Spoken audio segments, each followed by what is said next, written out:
Global Typhoon, Chairman TV. Weather update.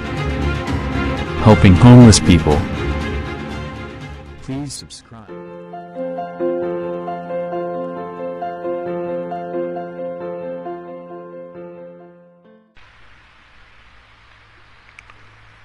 Magandang umaga po. Ito po ang latest update natin ngayong araw, July 2, 2024. Umiiral pa rin po sa ating bansa yung ITCC o yung Intertropical Convergence Zone. Apektado po niya ng Zamboanga Peninsula at Palawan. Asahan naman natin yung easterlies, apektado po niyan yung Aurora, Quezon, Bicol Region, and Eastern Visayas. Asahan nga po natin dyan yung maalinsangang panahon at paminsan-minsan may scattered rain shower. Sa may parte naman po ng Metro Manila, asahan naman natin dyan yung localized thunderstorm. At tayo naman po sa ating advanced weather forecast ng European Center, asahan nga natin may mga araw nga po na makakaranas tayo ng mga malalakas na pag-ulan dahil pa rin po yan sa ITCC at yung easterlies.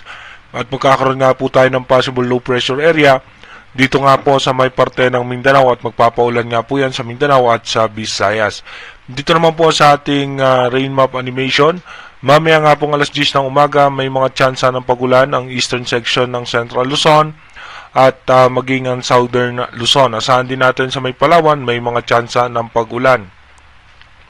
Pagdating naman po ng alas 3 ng hapon mamaya, pati nga po ang western section ng northern Luzon ay makakaranas nga po ng mga biglaang pagbuhos na mahina at katamtamang pag-ulan lamang. Sa may Metro Manila rin nga po, may chance po ng mga biglaang pagbuhos ng pag-ulan, dala po yan ng thunderstorm. Sa may parte ng Bicol Region, Mindoro Provinces, western section ng Visayas, Palawan at Mindanao. Pagdating naman po ng alas 6 ng gabi hanggang alas 7, asahan pa rin po natin may chance ng pag-ulan sa Mindoro Provinces, makulimlim na kaulapan sa Palawan. Sa western section ng Visayas, may tsansa ng pagulan at maging sa may parte ng Mindanao. Pagdating naman po ng alas 10 ng gabi mamaya, asahan natin makulimlim na kaulapan na lamang ang ating mararanasan sa buong Luzon. At sa Mindoro Provinces, may tsansa pa rin po ng pagulan at western section ng Mindanao. Dito nga po sa ating advanced weather forecast, bukas nga po, July 3, alas 2 ng hapon, may mga tsansa pa rin po tayo ng mga pagulan.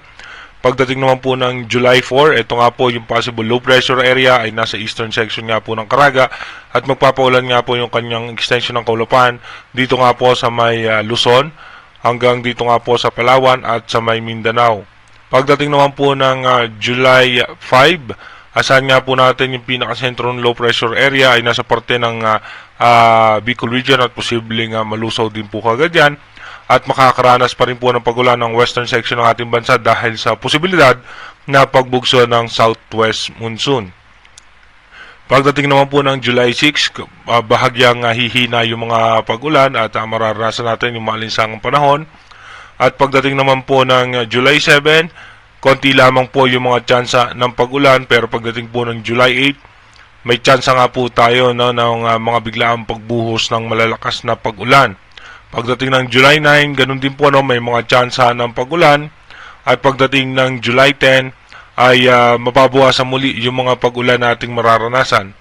Pagpasok naman po ng July 11, dito nga po yung pagbugso muli ng southwest monsoon o yung hanging habagat ay posibleng magdala po yan ng mahina at katamtamang pagulan sa may parte ng western section ng ating bansa, lalong-lalo na nga sa may parte ng Palawan at western section ng Mindanao. Sa ngayon nga po, wala pa naman po tayo nakikitang anumang posibilidad ng bagyo na ating imo-monitor sa ating advanced weather forecast. Pero sa ngayon nga po, inuulit natin, yung ating advanced weather forecast is possible scenario pa lamang po yan. Malaki pa rin po ang tsansa na magbago yan. Kaya manatili tayong tumutok sa ating advanced weather forecast para malaman natin yung mga posibleng sama ng panahon na makaka-apekto sa ating bansa. Mag-iingat po tayo palagi. God bless po sa ating lahat.